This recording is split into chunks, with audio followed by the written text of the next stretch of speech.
Shoutout sa lahat ng OFW, lalo-lalo dito sa KSA. Para maging banayad ang inyong kamay, mga kapwa ko OFW, pag kayo naghuhugas, maglagay kayo ng gloves para proteksyon sa inyong kamay.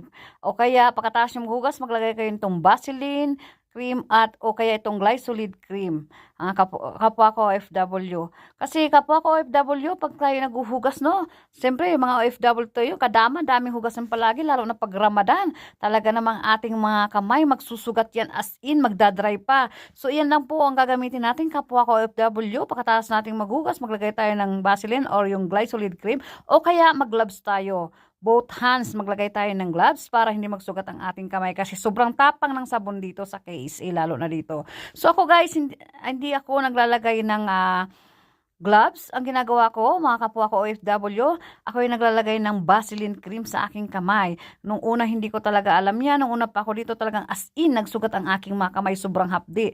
So, nung nalaman ko na ganyan lang pala, so, yan, every dan ko maghugas, ako yung naglalagay talaga niyan. So, ayan. Shout out kapwa ko OFW. Thank you for watching, guys. Love you all.